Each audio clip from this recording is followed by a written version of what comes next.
Hello, my name is Travis Baylitz. The time is 3:05, July 26, 2014 on a Saturday. And I am schizophrenic. That's not entirely true. My final diagnosis right is now, my bipolar disorder I'm gonna let go of it. I don't know why he's calling, but I think I'm just gonna let myself kind of reel and deal on a short segment on schizophrenia. I've been interested in watching some brief videos here and there, though it's really not that entertaining. Gotta be honest with you, the clear-cut answer is that I don't even know if I'm truly schizophrenic. True. I have been diagnosed with an anxiety disorder. True. Probably I knew way back, way back when I was in kindergarten. That's when anxiety started. So I always knew it didn't get established till 2010, I believe, when I was at the Rochester clinic down at Mayo. I want to keep this really short and sweet because I really should have answered this, by the way. Let me just answer this quick and see what's going on, because no, don't want to answer it. I'll do it when the video's over. So anyway, my name is Travis Baylitz and I have schizophrenia, and I don't truly believe it. I have been diagnosed with anxiety disorder, psychosis, NOS. True. Schizoaffective. True. Bipolar disorder. True. Bipolar disorder 2, which has been rampant for True. a very long time.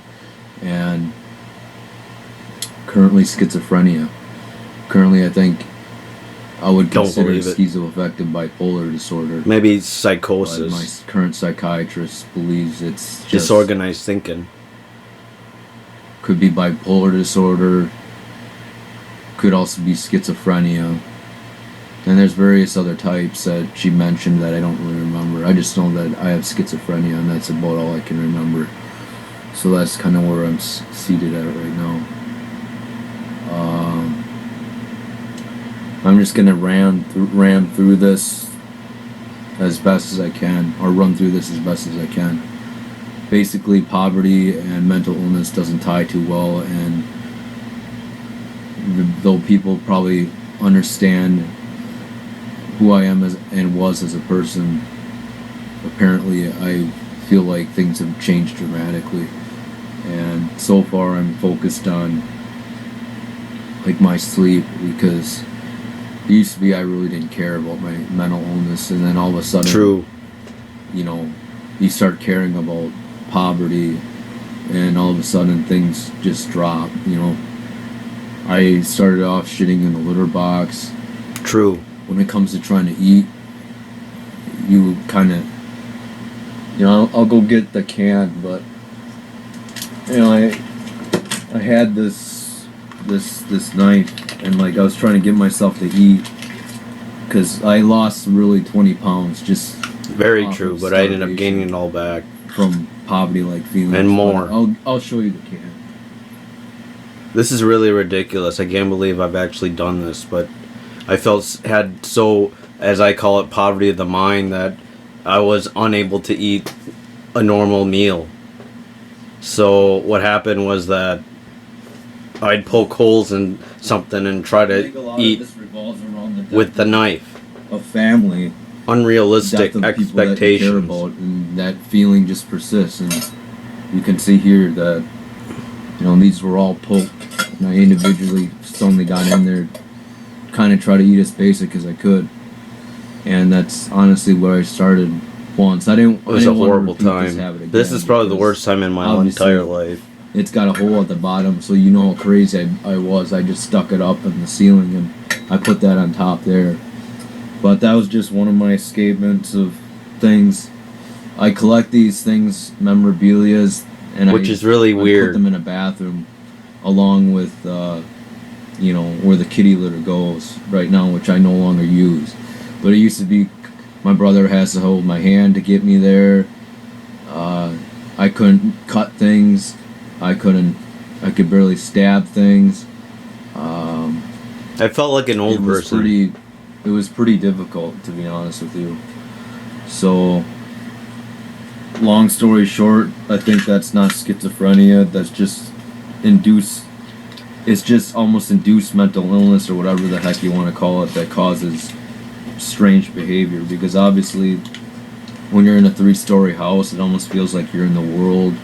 And when you're in the world, you got like no other place to go but to have a piss bucket.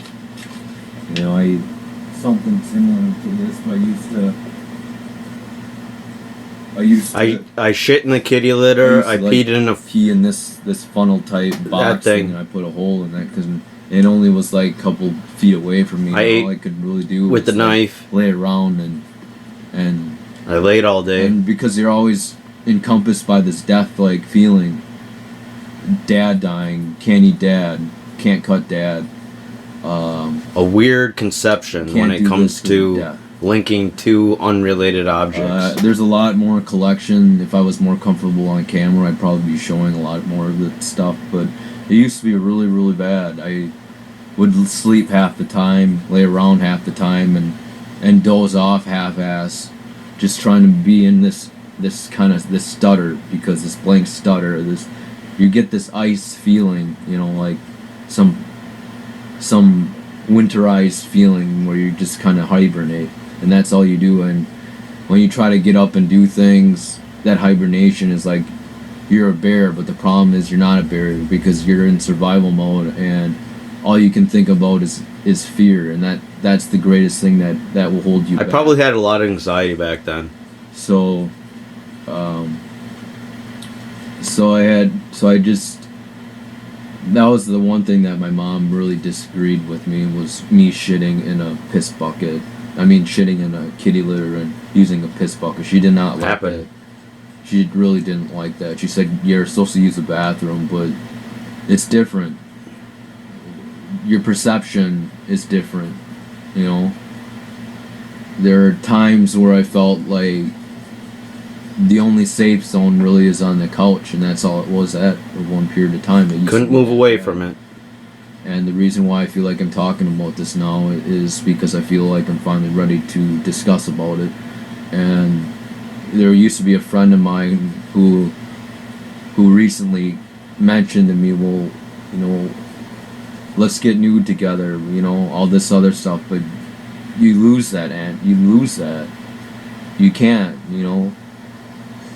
You're struggling now to just take showers. True. Using a cloth or some cloth. I was unable to take showers, so I used a cloth to wipe myself off. When someone can tell you take a shower, you can try to force it, but you're only doing it for them. You're not doing it for yourself. You're not doing it because of your comfort zone.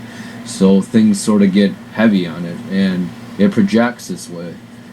So poverty in general, especially when you're schizophrenia and on Social Security, and for the longest time you're just ignorant of everything. You could just get your own way, as you could call it. See, I'm using my auto mic that I used to spit some flows and shit, but not doing that no longer. Kyle's still sticking with music, but reality's been literally had no ambition. Hard. Most people generally, if they're in starvation. This was in 2014, so it was a really, really bad time for me. Not fight it. I think I was only on Lithium, and then I ended up getting started on Latuda after I was hospitalized.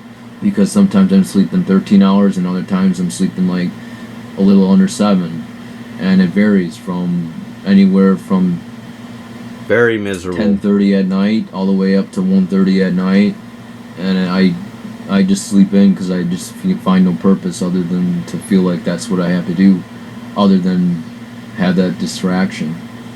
So if you're scared of family, of them dying, and if you're scared of them suddenly, you know, something's happening. Something traumatic happened. My dad almost died. It's like you're and hiding. Had a pulmonary embolism. It's like you're in such fear that what is a bear live in a cave? It really shocked my system and made me really depressed. You know, if it went out, it probably, I don't know who would attack it, but that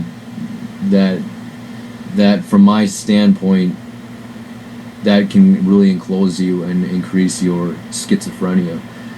I have disorganized thoughts, and that's about all I can tell you that I believe that it has some schizophrenic relationship. Shitting in a cat bucket and a kitty litter and pissing in a funnel isn't schizophrenia. It's fear of death. Fear of death is what kills you. I don't know what I'm talking about, but I call it poverty of the mind, as I said. What can you do? But you also believe you have a disability, and that's all you believe. You have a very poor mind of thinking. That you believe the number one. That's thing what I that call you need it. to do Poverty and of the mind. recognize is that there's an object. It's disabled. You cut ties with it. It's like a pair of twins, Kyle and I. You cut ties with it, and then you move on. And it's one of the hardest things that I've had to do, because my way of moving on isn't a sense of independence. It's a sense of attachment, hard and heavy. That's my form of attachment. It's kind of like a child bearing on a parent, but the problem is, that parent, it's like a parasite. Parasite is different from codependent, or it's different from the other factors of life. I can't remember them right now, but there's objects that live codependent. One lives in there's mutualism, which is they live mutual. Parasitism, which is what I am, and that's the only way I feel I can survive. And there is symbiote. I don't know, mutualism, parasitism. Oh no! And some other one that I can't think of right now. It's Tuna, the cat that I got rid of. The problem I'm having. I love that cat. Poverty. But I hate it at the same time. Unmutual when I'm by myself. And that's all it does. Speaking to a crowd of myself isn't really the best factor at it. That was my only friend back then. It has to be done. And why do people rather just sit down and just get up and just do something? Well, because I hold hard, heavy thoughts to all of this, and I know I'm schizophrenic. I know I have bipolar disorder too. I know I've been on disability since 2009, and for Social Security disability insurance and supplemental income, as well as truth is I still am, which is helping me for drugs and stuff. I now know that. But I've been using trial work periods. Ignorance, money, death, that lack of ignorance was actually what allowed me to thrive. But I can't thrive like that no more, because that's not realistic. So, mentally speaking, things gone a strange path for me, and I find I'm rambling a lot. Really this is a really boring video. I gotta be honest with you. So that's why, from my own standpoint, shut up. I don't Hate know that how cat. normal people do it, because obviously when I come to try doing it, I can't survive. I try to talk about my mental illness. I can't survive. I'm barely surviving paying my dad $390 for part of $100 premium, half of it, half a Corolla, and another $290 for half a 3-story house that I live on a less than a 2-acre plot, and cutting grass involved. I can get myself to feel self-worth is beyond, as I'm told, it's self-worth is are actually richness. Being rich is beyond just the dollar sign. I know that, but the dollar sign to me, which brings income, which can bring this and that for you, that's a whole different story, whole different ball game, I think. And I think that's the thing I either do. I either just lay around and I do nothing about it and I just take it, and I know that I'm miserable anyway, or I try to fight it and things are still miserable, and they're not really that much of a guarantee to make you feel any better about your situation other than work. So work. Why don't I work?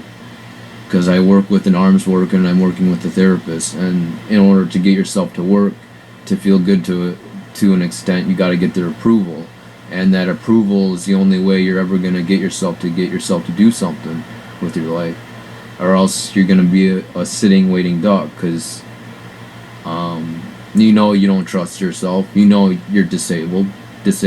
What's in your thought? Disabled. What are you? You're disabled.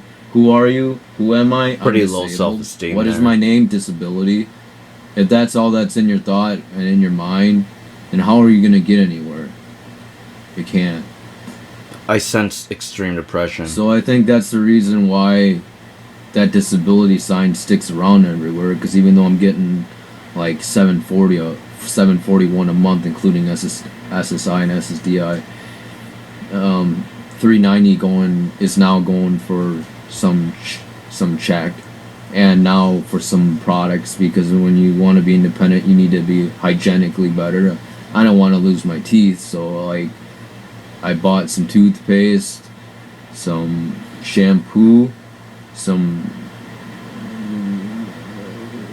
bar of soap, and some sunflower seeds to keep me by, to keep things by for now, and some Dove deodorant stuff, and some wipes and hand wipes, and some vitamins to keep your supplements up if you need them. But honestly, I don't think I feel any better. I feel better when I just try not to think about it, and that's why I'd rather refrain from trying to do it this way. But it's hard to think about reality when you know this is your reality. So like one day when death comes, you're gonna face it because Dad's not there. So then what? You know, doesn't feel that great. Could try to save him, but with my attitude, how the hell is that gonna be something I want to save?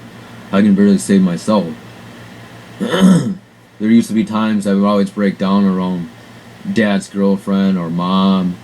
You know, she died, feeling like she died in the winter. That killed me, and now my disorganized thoughts are just getting in the way. And obviously, I would always think that everyone was dying. My disorganized thoughts, it would just make me feel horrible, because that way I'm not pushing against the system. Right now, I'm sort of pushing against the system here, because this is not my system to go online and bitch about myself. But because I have to work in my sleep, 7 to 13 hours is really not really working towards it, and I'm fighting it. So that's the thing. This little can means nothing, might be something to laugh at in the future, but now it's like the reality, because reality is a fucking hole. It kills you. That's it. It'll kill you. Reality will kill you. And that's my thought process, because that's where and how far it has gotten, to the point where I realize the reality will kill me, because it's going to kill me. The reason why Kyle is thriving and I'm not thriving is because I'm no longer a parasite. I'm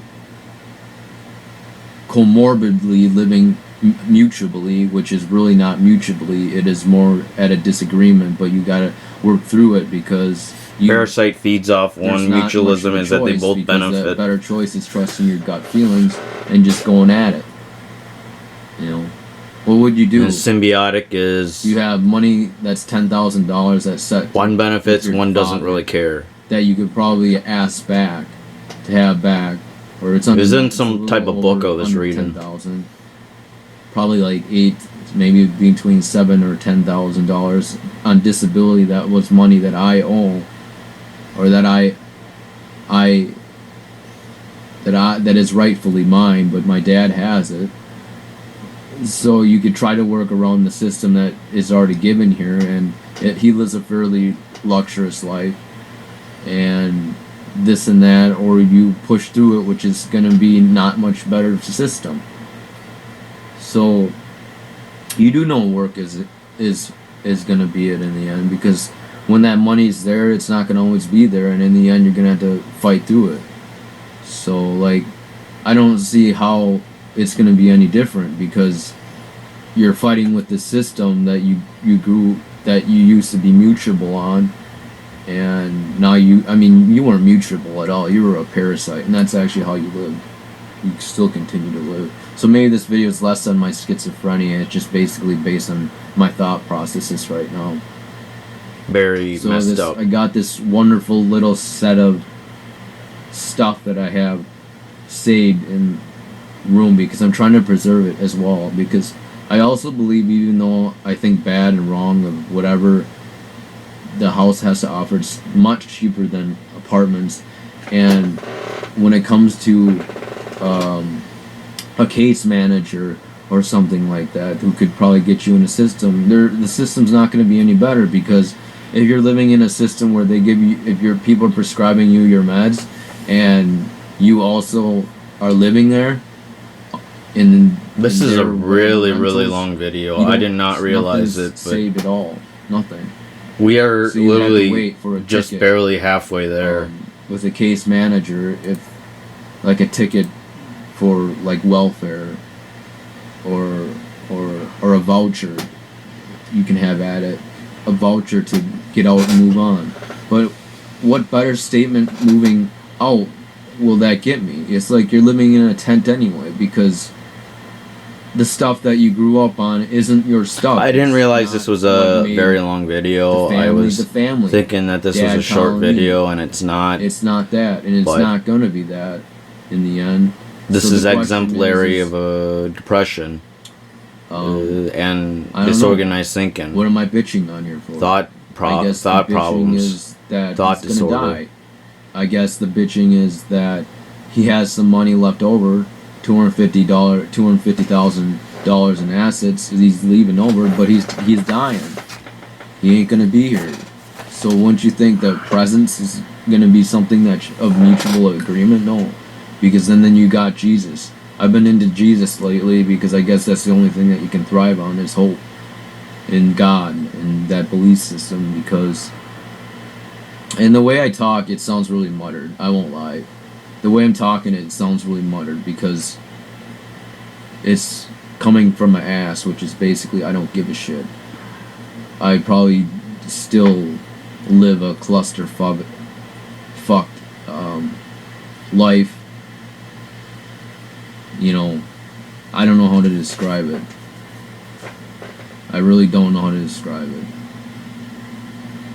Other than that, when it comes to reality, this is my reality here. Sure, you can eat with Dad. Sure, you can eat with Kyle, but this is my Redundant reality. information Shit. really tires me out. Just to feel like I can find my self-worth in eating food. Not And sure I why used this to video was so basically popular. Gouge on a whole bunch of food. So, mutualism, commensalism is where mutualism is where both parties have agreement. Commensalism is where one is thriving, the other one just doesn't really care. And parasitism is where one host is done. There's a host, and then you got the victim, and the victim's dying. And the victim of life is death. Or the victim of death is life. So, that's probably enough. This is probably one long session, and that's probably good enough. I'm gonna call it good. Though I wish there was more things to talk about, but there's really not. Because you think a job's the way out and your answer, but here you're held back because your sleep cycle's still not good either. So you had 5 jobs in 2013, and 3 of them you quit because sleep got in the way, and you end up in the ditch on one of them, and then you said screw it. So like, you know, most people don't bitch about their days. I do, in my head. Well, actually I don't. I don't think I bitch at all. It just goes this way. So I'm trying to fight it. Trying to just deal with the cat right now. David's cat. Right there. I guess it likes to stay close. And Dad and stuff. So reality sets in. It's not that great, but you're still living, and you got, you know, I hate to say it, it sounds really stupid and cheesy, but literally this simple box here, like toothbrush, in the beginning when you have bleeding gums and you need to take care of that bleeding gum, salt and some stuff and some I used to have bleeding gums for some reason. I probably didn't have Some the best Picks. self-care when it came And to living like some this. deodorant and acne cream and even as simple as a razor to cut your hair. That's like been challenging. I just didn't even cut my hair for the longest time.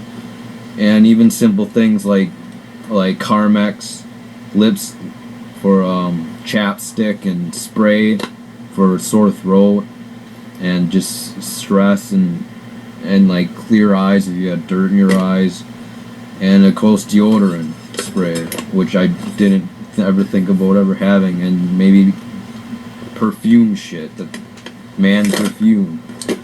Most people take this for granted. I can't. It's important for me every day because I got to think about the cost and shit. I was really, really stingy. And it was to the point it was killing me. If you really want to live like this, or you're struggling with the mental illness and poverty, and you got no choice, or you feel like there's a choice, but the choice that you seem to always go for is that this is important. Water. You need that because I'm on lithium, 1,200 milligrams, and I am on 80 milligrams of Latuda. Wow, that's where I'm at right now. Metoprolol, which is actually due to my higher blood pressure. So I got some high blood pressure. And Klonopin, which kind of switched between... Wow, I was back there in 2014. I was on Klonopin. That's 4 years ago. Xanax, 0.25 milligrams. But Xanax too? That's anyway, something I never knew I took at the same time. As long as that's out of...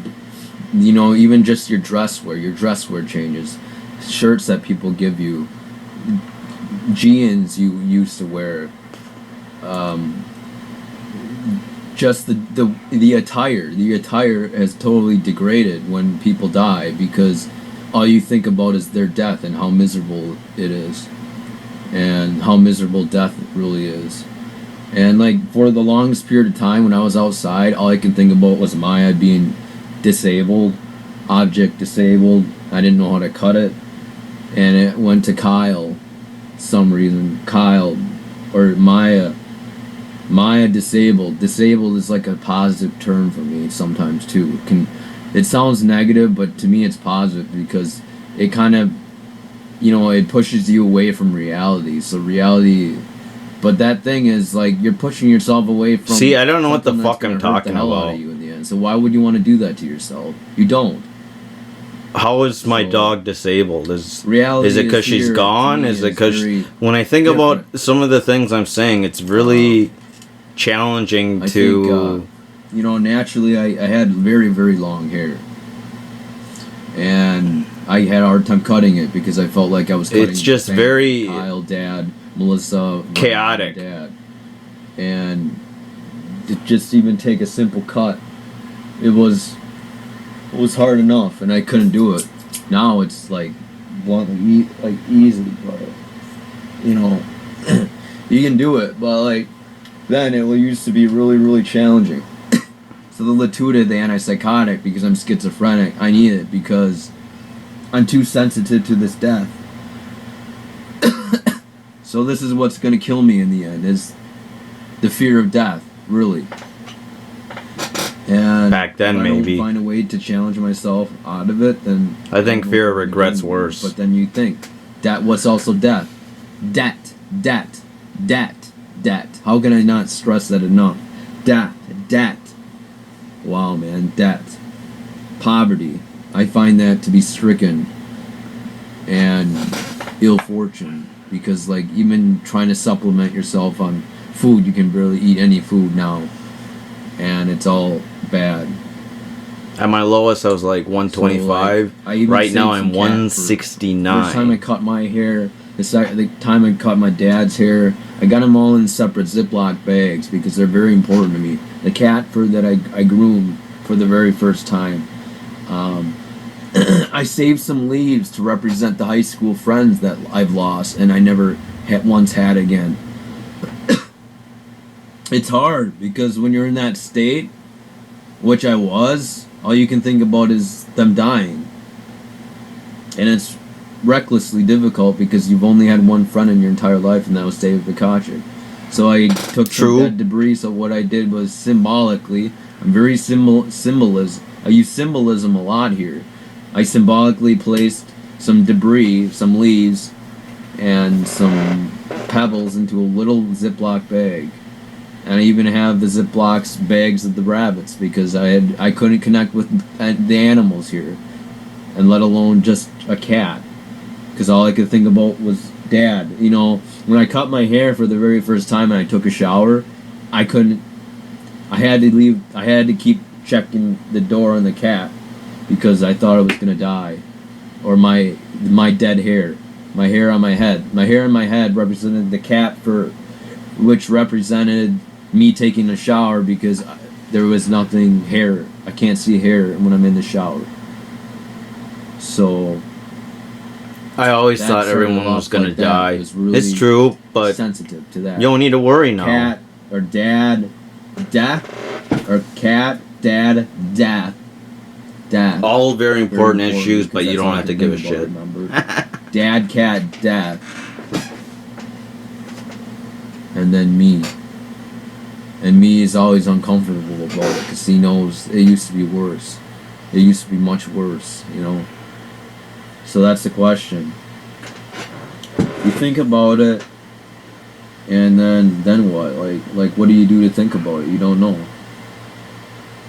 I know Dad's still here, but it's not gonna help prepared for the future. So I don't know. I think I'm just gonna wipe my face because that was a really fat cat, by the way, and those are healthy. PDI Sandy hands. I wash a lot. I wash a lot, especially when I feel like something's stressed out. If it's there, I take care of hygiene as best as I can under my poor predicament. But there's something about keeping clean helps a bit. And if you can't really afford to feel that you can take a shower, then you can't, and you don't want to spend the task trying to use the sink with a wash rag and which I suddenly, like I said, I bought shampoo and soap, and I just use water and towels. I'm using towels that are from older, that are not upstairs, because they represent something bad. It's death shit. I don't know how to get over it. Don't know how to get over it. I know medication. Other than being with the people that I know that I can live with, you know. Antidepressant. Suffocating. Like a codependency. Most people would clearly think that codependency is the same as parasitism. Maybe it is, but I'm having a hard time dealing with it. I would like to have a commensalism or a mutualism relationship, but it's impossible.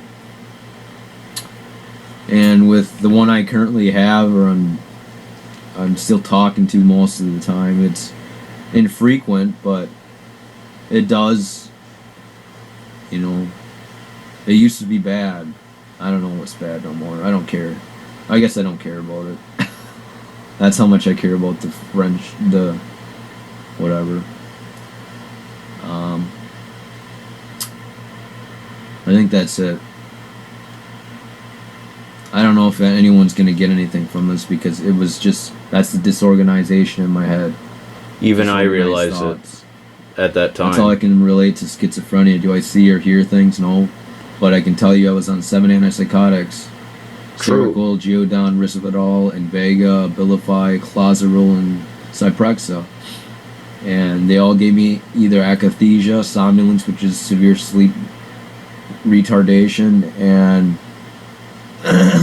or somnolence is just extreme fatigue and tiredness, and dystonia, like couldn't move. I could barely get myself to move.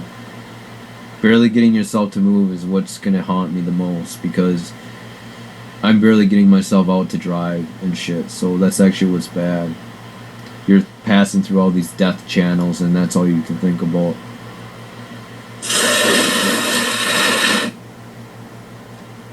So it's nice to know that that whatever the hell I'm doing, that I'm trying to do something. Even though it looks like I'm sitting here, which I really am, doing nothing, my self-worth is what I gain in my friendships and relationships. And there's far and few. Especially the one that you have with your father, and it extends from there. So that's why you have to say, Our Father who art in heaven, hallowed be thy name. Thy kingdom come, thy will be done on earth as it is in heaven. Give us this day our daily bread. Forgive us our trespasses, as we forgive those who trespass against us. This was right before I ended up going psycho, having a psychotic breakdown. From thine is the power, the glory is Would yours. just be full of religious stuff. Hail Mary, full of grace, the Lord is with thee. Blessed That's all art I'd thou watch on amongst women, TV. blessed the fruit of thy womb, Jesus. Holy Mary, Mother of God, pray for us. Felt so poor I couldn't watch the TV upstairs, which had It ends cable up or like satellite. A stupid prayer, because it's meditative. I guess you're supposed to use palm techniques too, you know, to de-stress. And I'm not really stressed out. I just feel slow and steady. Breathe in for 5, hold for 15. So breathe in 4, 5. Breathe out 1, 2, 3, 4, 5, 6, 7, 8, 9, 10, 11, 12, 13, 14, 15. And repeat that process over and over. That's what I've been told to do.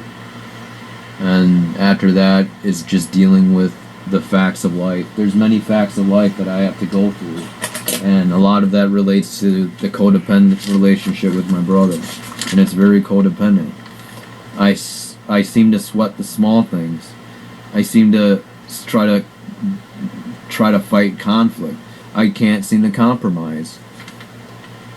But the mental tips that I can give you for people with mental illnesses is, number 1, don't sweat the small things. These things that you think are gonna be, that appear big, are really actually just small. Because you think about it, there's other associations that could be associated with what you know and what you have. Walk away from conflict. Take a mental break. You know, sometimes it's hard to walk away, but the best option that you can really do when it comes to from de-escalating conflict is walk away and compromise. Maybe it's okay to find and appreciate the values that you share versus the conflicts that are already there. And by knowing that statements, hereby set myself onto setting myself into the right footing, is just very, very challenging, because I don't usually go online dibby-dally in this reality fucking bullshit, this death bullshit, the bankruptcy and debt bullshit, and bills bullshit, and meds bullshit, but none of this is bullshit, because this is what's gonna keep me going in life. That Latuda, I cannot, it's desensitizing me in terms of what's going on right now, and I need it in order to survive, and it's helping me sleep, because it puts you in a deep sleep. True, still. Psychotics definitely knock you out. 80 milligrams is a little bit on the marginal end, but it's working. And lithium I'm taking. I need that that's a mood stabilizer, because I'm always get these mixed rage fits. And the moods that I discuss with Katie, I don't even like to talk about this with anyone, let alone myself. I didn't even want to talk to Katie about it, but at the same sense, that's what drove me to it, because your moods is everything for you. If you can't regulate them, if you're fucking yelling like this all the fucking time, is it really gonna help your fucking life? Especially at work, or you get those feelings? No. I don't know how that shit's gonna help. Or imagine where your sleep is unstable, and you're sleeping like the mania is keeping you awake, and you got depression, and that's keeping you too far to sleep. Is that gonna help? No. How about the mixed moods where you feel upset? You feel like great one minute where you're saying hi, how you doing? And to the next one, I know you're fucking upset. Does that shit help? No. I don't know. See though, how that shit helps. And I see a dog here, But imagine that stuff. That doesn't. That's the imagination taking over.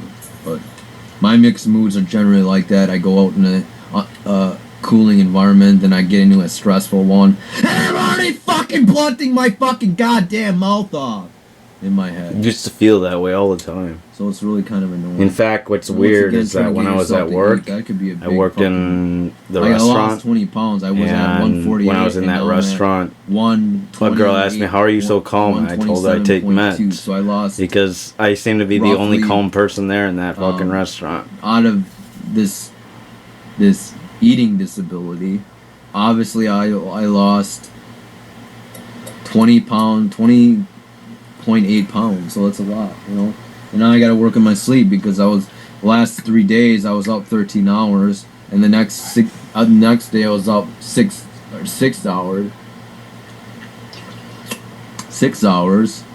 Or I mean, I slept under 7 hours. So it's like then you sleep 10 hours. So like, because your alarm didn't go off, it's like hard. Regulating sleep for a job, it's hard. I mean, regulating sleep just to get up, it's hard. I don't know how it is for a job. Still hard. When you had 5 fucking jobs that you had in 2013 and you're now reluctant because you realize you can't fucking hold them, then what? You drink. But by the way, staying hydrated is very important when you're on lithium because it's a salt. And unlike Depakote, which has a different chemical background as well as Lamictal. By the way, Lamictal can cause some bumps and irritations and shit, so beware. Stuff is not comforting. Steven Johnson rash. And deadly. I think that's the biggest thing. But I don't have it. It's hard to feel like you can get your mouth off the way you want it because you got to deal with other people in the house stuff. And alright guys, the only way 2 minutes left. is just to do what you want. You can deal with it. We're almost there. You're not facing your problem. You're not, because you're only just the problem is that I'm sitting here idling while watching this fat ass cat probably wait for it, you know, to get a pulmonary embolism like Dad where it just dies. It's what I'm waiting for, because I don't trust myself to be a nurse or a doctor because I have a disability, because that's the only high quality that I fucking know myself is that I'm disabled. I have schizophrenia. I have bipolar disorder. Blah blah blah and all that other bullshit. It's harder though when you think, because what's more important? Food? Well, you gotta eat, man. You know, like I said, my teeth were bad for a while. Bleeding. Didn't like that bleeding, and I had to fucking salt that. And like every day was just pain. So brushing your teeth was fucking a chore. Getting yourself to spread peanut butter for the first time again while Dad's sleeping, while you think he's dead and you think Kyle's dead, it's fucking miserable. Very sensitive to the environment. So now I wish I could end it here, but I'm not sure if there's something else that I want to talk about that I can get off in one session. This is almost 43 minutes long, so I think we'll leave it at that. I think that's good enough for now. I'm going to take off. Once again, it's probably 3:49, and I don't know what time I said earlier, but it's July 26th, 2014 on a... Yep, July 26th, 2014, remember that. I should probably be doing something. Take care. 4 years ago, man. Wow, that was a long ass video. Very long, and I didn't expect it was that long and irritating. I don't like feeling that way, and I don't like hearing people feel that way, because it doesn't make me feel that great. But that was me. So take care, guys. Hope you learned something.